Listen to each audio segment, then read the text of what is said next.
जय श्री राधे, जय श्री कृष्णा।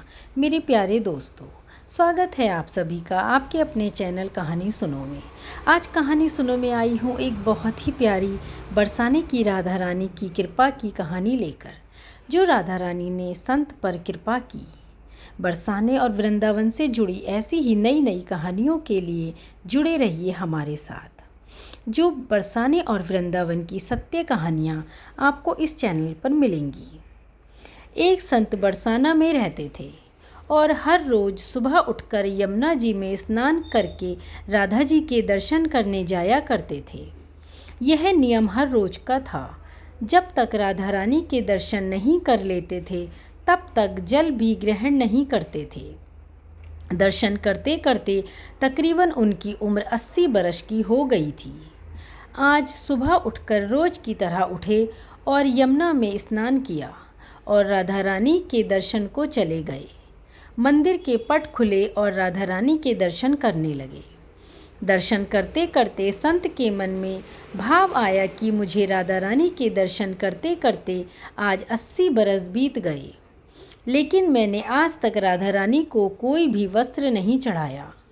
लोग राधा रानी के लिए कोई नारियल लाता है, कोई चुनरिया लाता है, कोई चूड़ी लाता है, कोई बिंदी लाता है, कोई साड़ी लाता है, कोई लहंगा चुनरिया लाता है, लेकिन मैंने तो आज तक कुछ भी नहीं चढ़ाया।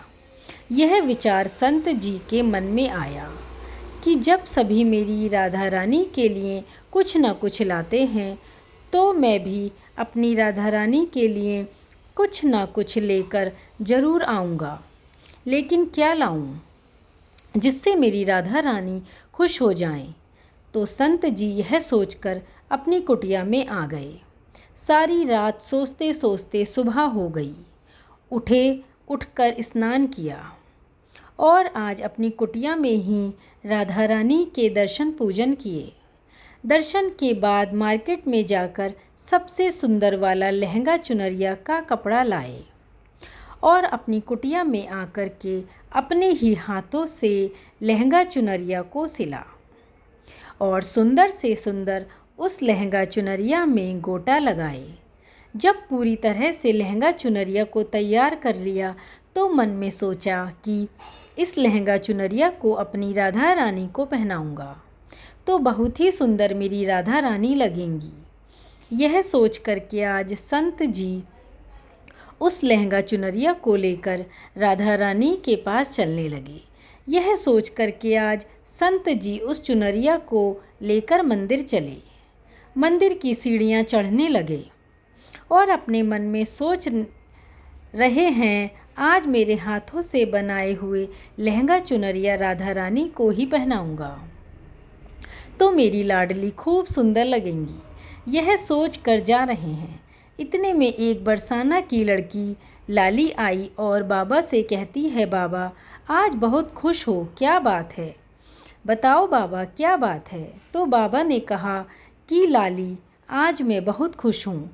आज मैं अपने हाथों से राधा रानी के लिए लहंगा चुनरिया बनाया है।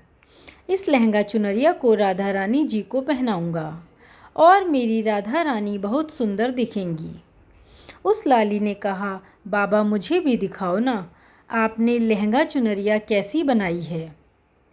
लहंगा चुनरिया को देखकर वो लड़की बोली, अरे बाबा राधा रानी के पास तो बहुत सारी पोशाक हैं, तो ये मुझे दे दो ना। तो महात्मा बोले कि बेटी तुमको मैं दूसरी बाजार से दिलवा दूंगा, ये तो मैं अपने हाथ से बना करके राधा रानी के लिए ले जा रहा हूँ, तुमको और कोई दूसरी दिलवा दूंगा। लेकिन उस छोटी सी बालिका ने उस महात्मा का दुपट्टा पकड़ लिया। बाबा ये मुझे दे दो। पर संत भी जिद करने लगे कि दूसरी दिलवाऊंगा, ये नहीं दूंगा। लेकिन वो बच्ची भी इतनी तेज़ थी कि संत के हाथ से छुड़ा लहंगा चुनरिया को छीन कर भाग गई। अब तो बाबा को बहुत ही दुख लगा कि मैंने आज तक राधा रानी को कुछ नहीं चढ़ाया, लेकिन जब लेकर आया तो लाली लेकर भाग गई। मेरा तो जीवन ही खराब है, अब क्या करूँगा? यह सोचकर संत उसी सीढ़ियों में बैठे करके रोने लगे। इतने में कुछ संत वहाँ आए और पूछा, क्या बात है बाबा, आप क्यों रो रहे हैं? तो बाबा ने उन संतों को पूरी बात बताई। संतों ने बाबा को समझाया और कहा कि आप दुखी मत हो, कल दूसरी लहंगा चुनरिया बना के राधा रानी को पहना देना। चलो राधा रानी के दर्शन कर लेते हैं। इस प्रकार संतों ने बाबा को समझाया। दुखी मत हो, कल दूसरी लहंगा चुनरिया बना के राधा रानी को पहना देना।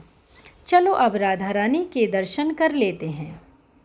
इस प्रकार संतों के समझाया और राधा रानी के दर्शन को उन बाबा को लेकर चले। रोना तो बंद हुआ लेकिन मन खराब था, क्योंकि कामना पूरी नहीं हुई ना। तो अनमने मन से राधा रानी का दर्शन करने संत जा रहे थे और मन में ये सोच रहे हैं कि मुझे लगता है कि किशोरी जी की इच्छा नहीं थी। शायद राधा रानी मेरे हाथों की बनी पोशाक पहनना ही नहीं चाहती थी। ऐसा सोचकर बड़े दुखी होकर जा रहे हैं। मंदिर आकर राधा रानी के पट खुलने का इंतज़ार करने लगे। थोड़ी ही देर बाद मंदिर के पट खुले तो संतों ने कहा, बाबा देखो, आज तो हमारी राधा रानी बहुत ही सुंदर लग रही हैं। संतों की बात सुनकर के जैसे ही बाबा ने अपना सिर उठा करके देखा तो जो लहंगा चुनरिया बाबा ने अपने हाथों से बनाकर लाए थे वही आज राधा रानी ने पहना था। बाबा बहुत खुश हो गए और राधा रानी से कहा, हे राधा रानी, आपको इतना भी सब्र नहीं रहा, आप मेरे हाथों से मंदिर की सीढ़ियों से ही लेकर भाग गईं, ऐसा क्यों? सर्वेश्वरी श्री राधा रानी ने कहा कि बाबा, आपके भाव को देखकर मुझसे रहा नहीं गया, और ये केवल पोशाक नहीं है, इसमें आपका प्रेम है, इसलिए तो मैं खुद ही आकर के आपसे लहंगा चुनरिया छीन कर भाग गई थी।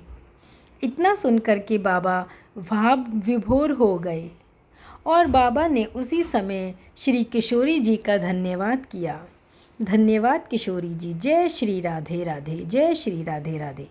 दोस्तों, वृंदावन की ये भावपूर्ण कहानी अगर आपको पसंद आई हो तो कहानी को लाइक कीजिए और ऐसे ही वृंदावन बरसाने की नई नई भावपूर्ण कहानियाँ देखने के लिए, सुनने के लिए जुड़े रहिए हमारे साथ। धन्यवाद दोस्तों।